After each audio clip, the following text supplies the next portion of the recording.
چھوٹا سا معصوم بچہ اسی گھاٹی میں رہتا ہے، اپنی ماں کا دودھ پینے والا بچہ، 2.5 سال 2 سال کا بچہ، 1.5 سال کا بچہ، جس کا نام تاریخ میں عقیل آتا ہے۔ ماں کی چھاتیوں میں دودھ ختم ہو گئی، وہ بچہ رو کر کے کہتا ہے کہ امی جان مجھے بچا لو، میں جان دینے کے لیے تیار ہوں، میں تڑپ رہا ہوں، میرے حلق سوکھ رہے ہیں، اب میرا آخری وقت آ رہا ہے، امی جان مجھے کسی طرح سے بھی پانی کا ایک گھونٹ پلا دو، دودھ کے ایک قطرے میرے حلق میں ٹپکا دو تاکہ میری جان میں جان آ جائے، تاکہ میں اس دنیا کے اندر پھر دوبارہ سانس لینے لگوں۔ اے امی جان اب میری تو آخری سانس چل رہی ہے، کیونکہ میں بھوک اور پیاس کی شدت کو اب برداشت نہیں کر سکتا، اب میرا برداشت کا بندھن ٹوٹ چکا ہے۔ ماں جب یہ اپنے بچے سے، اپنے چہیتے سے، اپنے نور نظر سے، اپنے لخت جگر کی زبان سے یہ الفاظ سنتے ہیں تو ماں کا جگر پھٹ جاتا ہے، ماں کے صبر کا جو بندھن ہوتا ہے وہ ٹوٹ جاتا ہے، ماں تڑپ جاتی ہے، ماں بلکنے لگتی ہے، اور وہ ماں پتھروں سے اپنے سر کو پٹکتی ہے، اتنا پٹکتی ہے کہ سر سے خون نکلنے لگتا ہے۔ تمام آدمی، تمام صحابہ اکرام اس عورت کو سنبھالتی ہے تو وہ عورت کیا کہتی ہے؟ اے لوگوں مجھے چھوڑ دو، میں چاہتی ہوں کہ میرا بچہ پہلے مرے، اس سے پہلے میں ماں اپنے بچے کے مرنے سے پہلے جان دے دوں،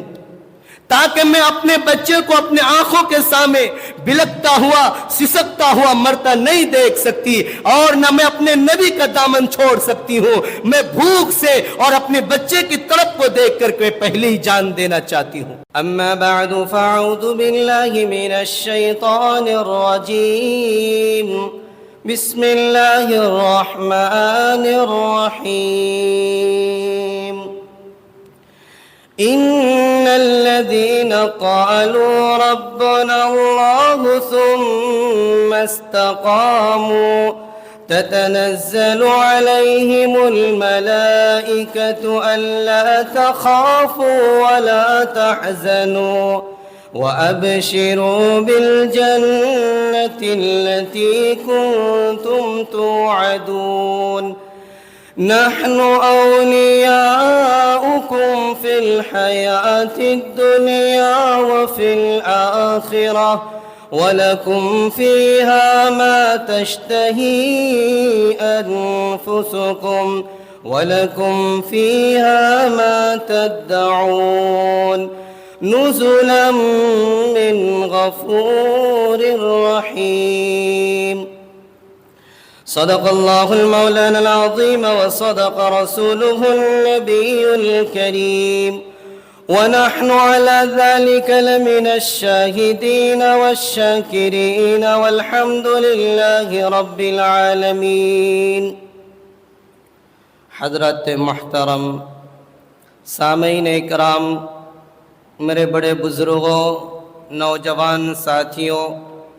اور گھروں میں بیٹھی ہوئی مسلمان کی پیاری ماں اور بہنوں اور اسلام کے شہزادیوں، اللہ تبارک و تعالی کا بے حد احسان اور اس کا کرم ہے کہ اللہ رب العزت والجلال نے ہم سب کو ایمان کی دولت عطا فرمائی، اور ایمان کی دولت دینے کے بعد اللہ نے امت محمدیہ کے کندھوں پر ایک بہت بڑا انعام، ایک تحفہ دیا، اور اس کے ساتھ ساتھ اس کی آزمائش بھی اتنے ہی بڑی ان کے کندھوں پر رکھ دی۔ اللہ نے کہا کہ اگر امت محمدیہ کے لوگ اگر کامیابی چاہتا ہے، جنت کو حاصل کرنا چاہتا ہے، دوزخ سے اپنے آپ کو بچانا چاہتا ہے، تو جو میں نے قرآن کریم کی تلاوت فرمائی اس کے اندر اللہ خاص طور پر ایمان والوں سے مخاطب ہے۔ اللہ کافروں سے، یہودیوں سے، مشرکین سے، نصارہ سے مخاطب نہیں، اللہ خاص طور پر ایمان والوں کو مخاطب کر کے فرماتا ہے کہ اے ایمان والو، اگر تم ایمان لے کر آ گئے، اللہ کو رب مان لیے اور محمد الرسول اللہ کو نبی مان لیے، تو اب تمہاری ذمہ داری اب تمہارے کندھوں پر ایک بہت بڑی ذمہ داری عائد ہو جاتی ہے کہ چاہے تمہارے اوپر کیسے ہی حالات ہو، چاہے کیسی ہی مصیبتیں ہوں، چاہے کیسی بھی پریشانیاں ہو، وہ پریشانیاں چاہے رشتہ داروں کی طرف سے ہو، گھر والوں کی طرف سے ہو، بیوی بچوں کی طرف سے ہو، حکومتوں کی طرف سے ہو، سیاسی ہو، سماجی ہو، یا محلے والوں کی طرف سے ہو، یا پڑوسی والوں کی طرف سے ہو، چاہے تمہارے اوپر حالات کیسے بھی ہو، پریشانیاں کیسے بھی آئے، اللہ کا قرآن کہتا ہے کہ جس طرح ماحول تمہارے خلاف بن جائے، پوری دنیا اگر تمہارے خلاف اکٹھی ہو جائے، پوری دنیا اگر تمہارے دشمنی پر اتر جائے، تو قرآن کہتا ہے کہ اس وقت تمہارا ایمان کو میں جانچوں گا، اس وقت تمہارا ایمان کو میں پرکھوں گا کہ واقعی تو سچا مسلمان ہے یا صرف ایمان کا لیول تمہارے اوپر چڑھا ہوا ہے۔ ارے ایمان کا تو سبھی دعویٰ کرتے ہیں، لیکن سچے ایمان والے کی پہچان اس وقت ہوتی ہے جب ساری دنیا کے مخلوق اس کے خلاف ہو جائے، ساری دنیا یہاں تک کہ گھر کے فرد بھی ان کے دشمن بن جائے، اس وقت اگر اعلاء کلمت اللہ کو اگر وہ تھامے رکھتا ہے، اللہ کی کلمہ کو بلند کرتا ہے، اس وقت اللہ کہتا ہے کہ میں تمہاری ایمان کو جانچتا ہوں۔ اگر تم اس وقت امتحان میں کامیاب ہو جائے، اگر تم اس وقت ایمان پر ثابت قدم رہے، اس وقت ایمان پر استقامت کے ساتھ جمے رہے، تمہارے قدم ڈگمگائے نہیں، تمہاری نظر دنیا پر نہیں جائے، تمہاری نظر رشتہ داروں کے چھوٹنے کے غم سے، تمہاری نظر بیوی بچوں کے روٹھنے کے غم سے اگر نہیں پھر جاتا ہے، اللہ فرماتا ہے کہ تم پھر سب سے بڑا انعام کا مستحق تو ہوتا ہے میرا، اور اللہ اس کو انعام سے نوازتا بھی ہے۔ اللہ جو ہے اس امتحان میں، اس آزمائش میں ہمارے اور آپ کے امتحانوں کو جانچنے کے لیے، ہمارے ایمان کے، ہمارے دل کو جانچنے اور پرکھنے کے لیے اللہ نے اس دنیا کے اندر بھیجا ہے۔ صحابہ اکرام کے اوپر مصیبتیں آئی، حضرات انبیاء علیہ السلام کے اوپر مصیبتیں آئی، صوفیاء اکرام، اولیاء اکرام، علماء دین، بزرگان دین، ہر ایک پر مصیبت آئی، لیکن اگر وہ مصیبت پر ثابت قدم رہے تو آج تاریخ ان کے ناموں سے بھری پڑی ہے، ان کے کارناموں سے بھری پڑی ہے۔ میرے دوستو، یہ ایمان جو ہے مشقتوں سے ملتا ہے، محنتوں سے ملتا ہے، آسانی سے نہیں ملتا، کیونکہ اللہ نے جو ہمیں ایمان دیا ہے، اللہ کے نبی صلی اللہ علیہ وسلم نے فرما دیا کہ اب اس ایمان کے تقاضے کو پورا کرنے کے لیے، اس ایمان پر کھڑا اترنے کے لیے اور جنت تک پہنچنے کا جو راستہ ہے، اللہ نے اس کو شریعت کی پابندیوں کے ساتھ گھیر دیا، شریعت کا مکلف بنا دیا۔ آپ کافر ہیں، یہودی ہیں، نصارہ ہیں، مشرکین ہیں، آپ کو شریعت نہیں کہتی نماز پڑھو، روزہ رکھو، حج کرو، زکوٰۃ دو، کچھ نہیں، آپ کی مرضی نہیں، لیکن آپ ایمان والے ہیں تو اللہ آپ کو شریعت کا مکلف بناتا ہے کہ میں نے قرآن کے اندر جو لکھ دیا ہے اور میرے نبی نے اپنی زبان سے ادا کر دیا ہے، اب اس کے مطابق اگر تم زندگی گزارو گے تو کامیابی ملے گی، نہیں گزارو گے، ایک قدم بھی پیچھے ہٹو گے تو تمہاری ناکامی ہے۔ اللہ کے نبی صلی اللہ علیہ وسلم جب ایمان کی دعوت دیے تو خود ان کے رشتہ دار ان کے دشمن بن گئے، خود ان کے چچا ان کے دشمن بن گئے، سارا خاندان دشمن۔ اللہ کے نبی پیچھے ہٹے نہیں، ثابت قدم رہے، استقامت پر جمے رہے، یہاں تک کہ اللہ کے نبی صلی اللہ علیہ وسلم کے ساتھ جتنے لوگ ایمان لائے ان تمام لوگوں کا بائیکاٹ کر دیا، ان کو مکہ سے نکال دیا، کھانا پینا بند کر دیا، رہنا سہنا ان کے لیے جینا مشکل کر دیا، یہاں تک کہ ایک گھاٹی شعب ابی طالب میں 3 سال تک ان کو قید کر دیا گیا۔ صحابہ اکرام اپنا حال بیان کرتے ہیں کہ جب ہمیں مکہ سے بائیکاٹ کر کے نکالا گیا تھا، شعب ابی طالب میں جب ہمیں قید کیا گیا تھا، تو جو تھوڑا بہت ہم کھانے پینے کی چیزیں لائے تھے وہ ختم ہو گئے تھے. تو جس گھاٹی میں ہم رکے تھے وہاں جو درخت تھے ان درختوں کے پتوں کو بھی ہم نے کھا کھا کر کے ختم کر دیا. پتے بھی درخت کے ختم ہو گئے, یہاں تک کہ ہم نے درخت کے چھالوں کو کاٹنا کترنا شروع کیا, اس کو کھانا شروع کیا. لیکن 3 سال کا عرصہ کوئی 2-4 دن کا عرصہ نہیں ہوتا ہے, ہفتہ 10 دن کا نہیں, 3 سال مسلسل مسلمانوں پر پابندیاں لگی رہی, ساری چیزیں ختم ہو گئی. صحابہ بیان کرتے ہیں کہ درخت کے پتے بھی ختم, گھاس اور جنگل بھی ختم, کیونکہ ہم وہ سب چیزوں کو جب کھا کر کے ہم قضائے حاجت میں جاتے تھے تو ہماری جو گندی چیزیں نکلتی تھی اونٹ کی مینگنیوں کی طرح نکلتی تھی, بکریوں کی لید کی طرح نکلتی تھی, کیونکہ وہ خشک چیز ہوتی تھی. لیکن ایمان پر ثابت قدم رہے, جمے رہے, اللہ کے نبی کا دامن اور اللہ کا کلمہ انہوں نے اپنے ہاتھ سے جانے نہیں دیا. اسی گھاٹی میں ایک چھوٹا سا بچہ ہے, 3 سال کا عرصہ کوئی معمولی عرصہ نہیں, ایک چھوٹا سا معصوم بچہ اسی گھاٹی میں رہتا ہے, اپنی ماں کا دودھ پینے والا بچہ, 2.5 سال 2 سال کا بچہ, 1.5 سال کا بچہ, جس کا نام تاریخ میں عقیل آتا ہے. ماں کی چھاتیوں میں دودھ ختم ہو گئی. وہ بچہ رو کر کے کہتا ہے کہ امی جان مجھے بچا لو,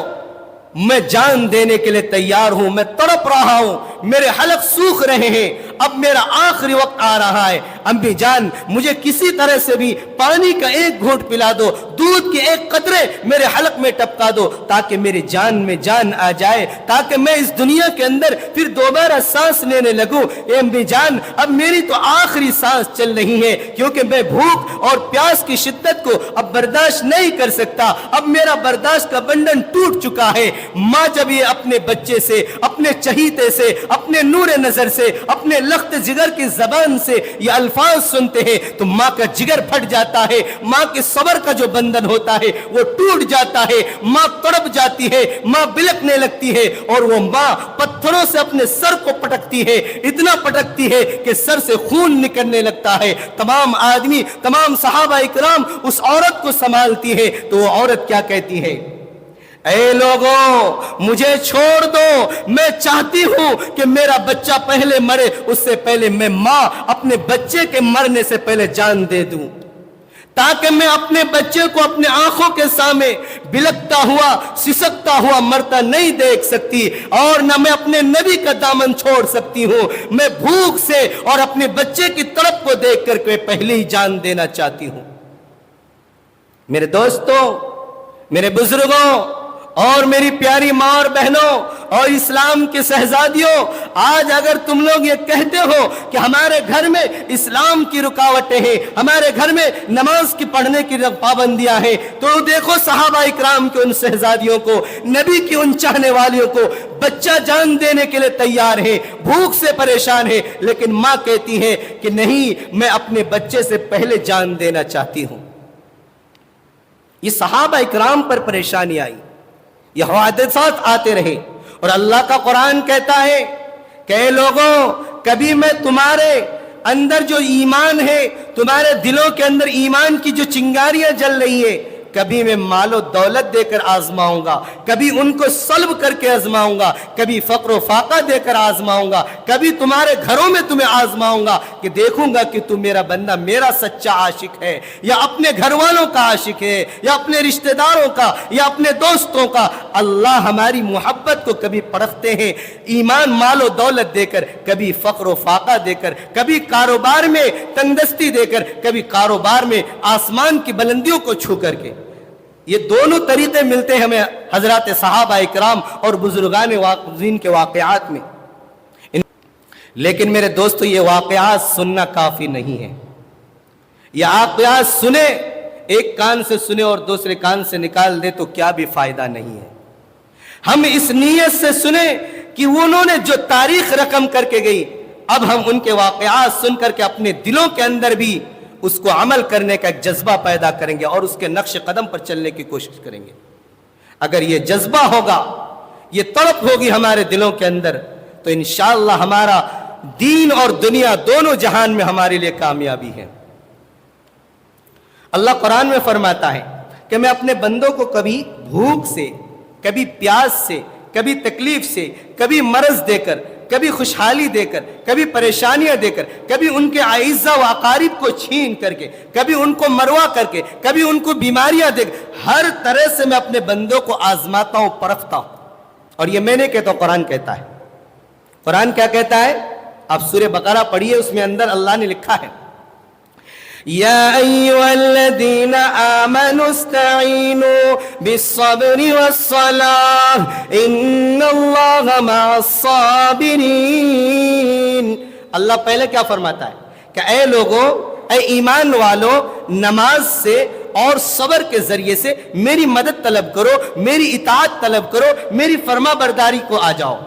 اب آگے کی آیت میں جو اللہ فرماتا ہے، اب بندوں کو جھنجھوڑ رہا ہے، بندوں کو ایک ترغیب دلا رہا ہے، بندوں کو ایک اپنی طرف آمادہ کر رہا ہے کہ اے میرے بندو، یہ ساری چیزیں تمہارے اوپر آ سکتی ہے، لیکن اس وقت تمہیں گھبرانا نہیں، اس وقت تمہیں ثابت قدم رہنا، اس وقت میری ذات پر تمہیں یقین بنائے رکھنا ہے۔ اللہ پہلے کیا کہا؟ اگر مصیبت آ جائے، پریشانیاں آ جائے تو صبر کر لینا، استقامت کے ساتھ اور نماز کے ساتھ میری مدد طلب کر لینا، میری مدد تمہارے اوپر آ جائے گی۔ اب آگے کی آیت میں اللہ فرماتا ہے وَلَنَبْلُوَنَّكُمْ بِشَيْءٍ مِّنَ الْخَوْفِ وَالْجُوعِ وَنَقْصٍ مِّنَ الْأَمْوَالِ وَالْأَنفُسِ وَالثَّمَرَاتِ وَبَشِّرِ الصَّابِرِينَ الَّذِينَ إِذَا أَصَابَتْهُم مُّصِيبَةٌ قالوا إنا لله وإنا إليه راجعون أولئك عليهم صلوات من ربهم ورحمة وأولئك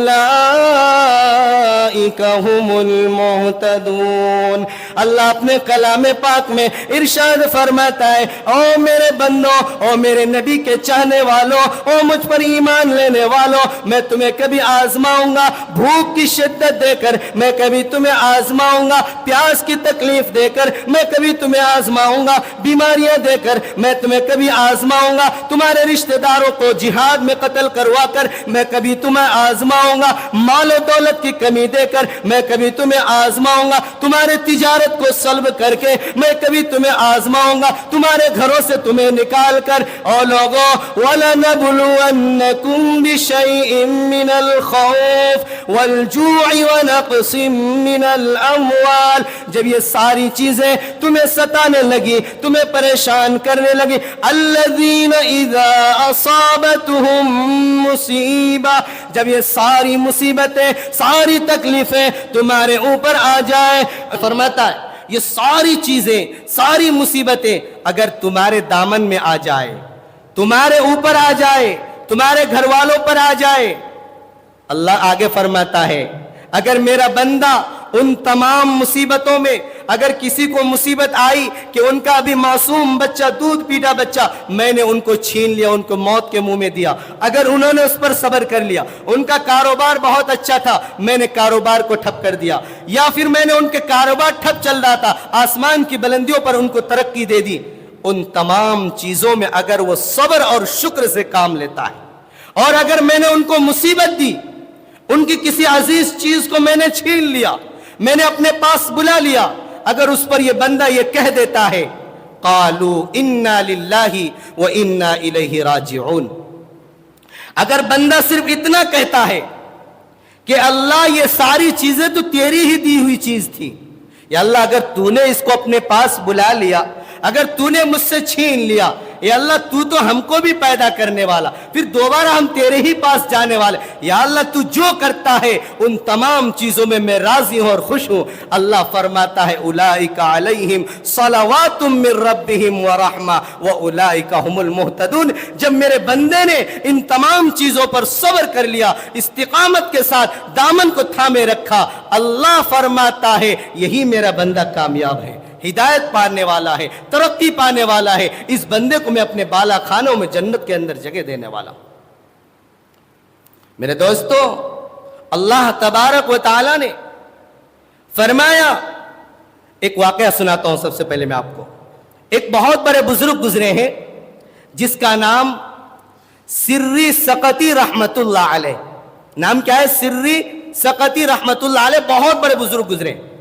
اور ایسے کرامت اور کشف والے بزرگ تھے کہ جہاں جاتے تھے، جس محلے میں جاتے تھے، جس جنگل میں جاتے تھے، جس درخت کے پاس جاتے تھے، جس انسان کے پاس سے گزرتے تھے، اپنی کرامت کے ذریعے سے اس محلے کی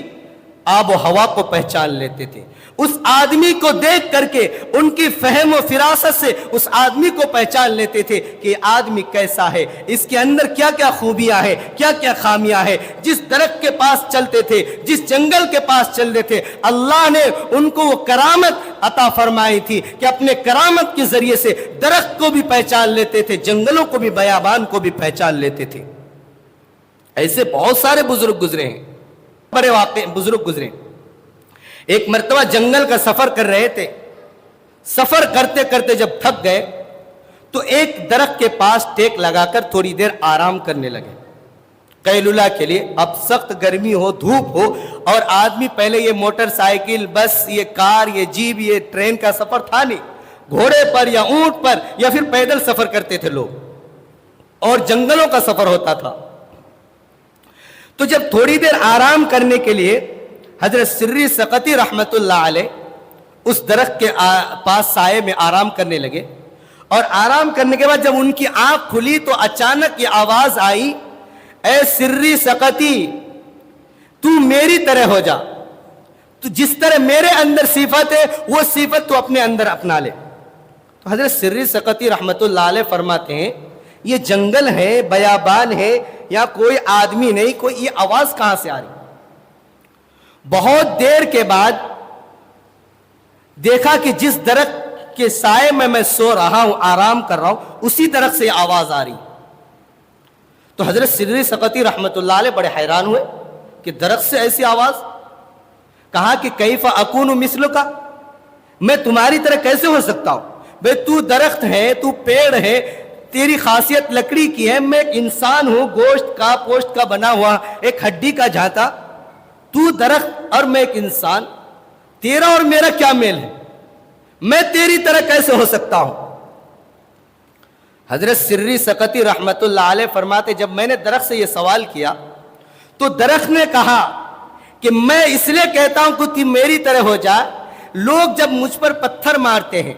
لوگ جب مجھ کو پتھر پھینکتے ہیں تو میں اس کے بدلے میں پتھر نہیں پھینکتا، اپنی ٹہنی توڑ کر اس کو نہیں مارتا،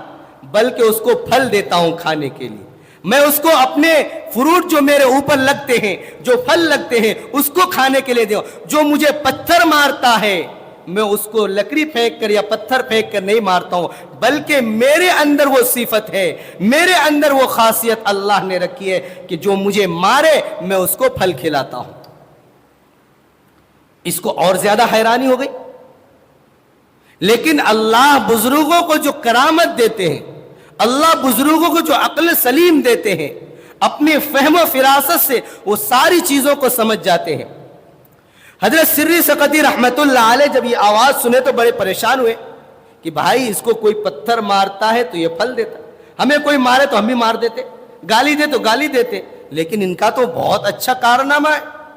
بھئی ان کے کارنامے تک ہم کہاں پہنچ سکتے ہیں؟ ان کی عادت تو اتنی اچھی ہے، اتنا بلند ہے کہ اگر کوئی ان کو مارے، گالی دے تو اس کے بدلے میں تحفے دیتے ہیں، ہدیے دیتے ہیں. تو حضرت سری سقطی رحمت اللہ علیہ نے درخت سے پوچھا کہ اچھا یہ تو بتائیے، اگر آپ کے اندر اللہ نے اتنی اچھی اچھی صفت رکھی ہے، کوئی اگر آپ کو پتھر مارے تو آپ اس کو پھل کھانے کے لیے دیتے، لیکن آپ کو اللہ نے آگ کا غذا کیوں بنا دیا؟ آگ کے اندر جلنے کے لیے آپ کو ہی کیوں اللہ نے منتخب کر دیا؟ بھئی آگ کے اندر جلنا کوئی بھی پسند نہیں کرتا، نہ پتھر پسند کرتا ہے، نہ زمین، نہ آسمان، نہ شجر و حجر، کیونکہ آگ ایک بہت بری چیز ہے. تو حضرت سری سقطی رحمت اللہ علیہ فرماتے جب تمہارے اندر اتنی اچھی خاصیت کہ کوئی تمہیں مارے، کوئی تمہیں گالی دے تو واپس تم گالی نہیں دیتے، پتھر نہیں مارتے، لکڑی توڑ کے نہیں مارتے، ان کو پھل کھلاتے، تو پھر اللہ نے تمہیں آگ میں قیامت تک جلنے کے لیے کیوں تمہارا خوراک بنا دیا تمہیں؟ تو درخت نے کیا جواب دیا؟ یہ ہم سب کے لیے نصیحت کی بات ہے، یہ ہم سب کے لیے ایک عبرت کی بات ہے۔ درخت نے جواب دیا جہاں میرے اندر بہت ساری خصوصیات ہیں، بہت ساری صفت ہے، انہی تمام صفتوں میں ایک کمی میرے اندر بہت بڑی ہے، ایک کمی ایسی ہے، ایک خامی ایسی ہے، ایک میری غلطی ایسی ہے جس کی وجہ سے اللہ نے ان تمام چیزوں پر اللہ نے میرے پانی پھیر دیا، اور اسی غلطی کی وجہ سے، اسی خامی کی وجہ سے اللہ نے قیامت تک کے لیے مجھے آگ کا خوراک بنا دیا، آگ کے اندر اب مجھے جلنا پڑتا ہے۔ تو حضرت سری سقطی رحمت اللہ علیہ فرماتے ہیں وہ خامی کون سی ہے؟ بھئی ایسی آپ کے اندر اتنی اچھی صفت ہونے کے بعد ایک چھوٹی اگر خامی ہوگی، وہ کون سی ایسی خامی ہے جس کی وجہ سے اللہ کو اتنا ناپسند آیا، اتنا برا لگا کہ آگ کا خوراک آپ کو بنا دیا؟ کہا کہ وہ خامی میری اندر ایسی ہے کہ جب ہوا چلتی ہے، ہوا جدھر کا چلتی ہے ادھر ہی میں ڈولنے لگتا ہوں، جدھر کو وہ جھونکے آتے ادھر ہی میں جھکنے لگتا ہوں، میرے اندر استقامت نہیں ہے، ثابت قدمی نہیں ہے، جس طرف کی ہوا جس طرف کے رخ میں مجھے جھکاتی ہے میں جھکنے کے لیے تیار ہو جاتا ہوں۔ یہ خامی اللہ کو میری اتنی ناپسند آئی کہ قیامت تک کے لیے مجھے آگ کا خوراک بنا دیا۔ اس لیے میرے بزرگوں، میرے نوجوانوں، میرے عزیزوں، میرے پیاری معزز خواتینوں، دنیا کے اندر چاہے ہوائیں کیسی چلے، ماحول کیسے بھی بنے، لیکن بعض لوگ کیا کہتے ہیں؟ ارے جدھر کا ہوا ہو ادھر ہی کا رخ موڑ لو، ادھر ہی کی چل جاؤ، جیسا ماحول بنے ویسے ہی تم اپنے آپ کو ڈھال لو۔ اگر ایسا بنا دیے تو پھر اس درخت کا حال ہمارا بھی ہوگا، جس طرح درخت کو اس کی خامی کی وجہ سے قیامت تک کے لیے آگ کا خوراک بنا دیا، اللہ نے ہمیں بھی جہنم کا خوراک بنا سکتا۔ تو چاہے ماحول کیسے ہی بن جائے، حالات کے اندر کیسے بگاڑ آ جائے، حالات کے اندر کیسے فتنہ و فساد پھیل جائے، ہمیں ہوا کا رخ دیکھ کر ہوا کی طرف نہیں مڑنا ہے، بلکہ ہمیں ایمان پر ثابت قدم رکھنا ہے، نبی کے طریقے کو دیکھنا ہے، اللہ کے قرآن کو پڑھنا ہے کہ اللہ نے اور نبی نے جو طریقہ دیا ہے، چاہے دنیا والے، چاہے یورپ اور مغرب والے جتنے ہی ترقی جائے، ان کی ترقی کو دیکھ کر ہمیں عرش کا رخ نہیں کرنا ہے، ادھر ہی نہیں ڈول جانا ہے، ادھر ہی نہیں پھر جانا ہے۔ اگر ہم پھر گئے تو میرے دوستو پھر اللہ ہمیں پھرا دے گا، اور اللہ پھرا دے کسی کو پھر دنیا کی کوئی طاقت نہیں کہ اس کو بچا لے۔ اللہ جس کو ختم کر دے دنیا کی کوئی طاقت نہیں ہے کہ اس کو بچا لے۔ تو اللہ تبارک و تعالی، میں عرض کر رہا تھا کہ کبھی مال و دولت دے کر آزماتا ہے، اور کبھی اللہ فقیری اور تنگ دستی کو دیکھ کر آزماتا ہے۔ حضرات صحابہ اکرام رضوان اللہ تعالی مجمعین کو اللہ نے دونوں طرح آزمایا، اور دونوں چیزوں میں وہ کامیاب اتر گئے۔ اللہ کا قرآن کہتا ہے کہ جب تم ان تمام چیزوں میں کامیابی کے ساتھ اتر جاؤ گے، جب تم ان تمام چیزوں کی کسوٹی پر آ جاؤ گے،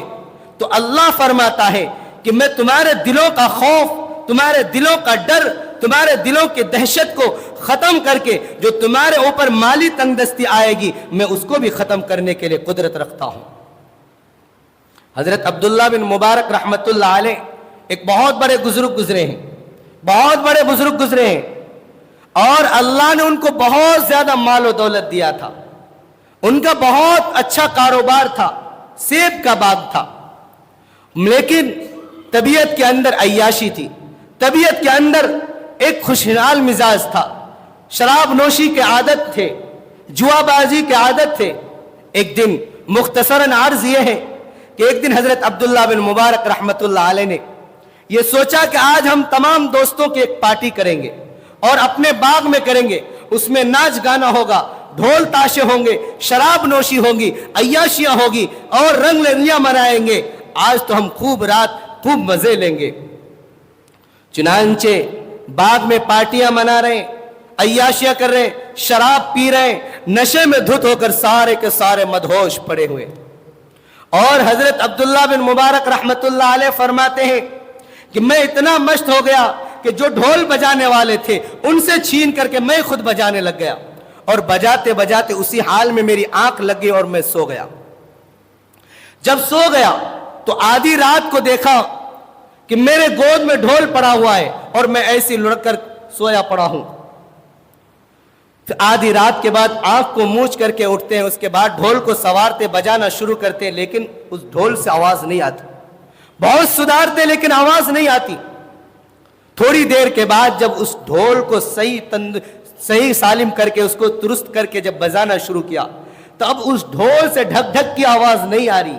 اب اس ڈھول سے جو آواز آتی ہے قرآن کریم کی ایک آیت کریمہ کی آواز آتی ہے.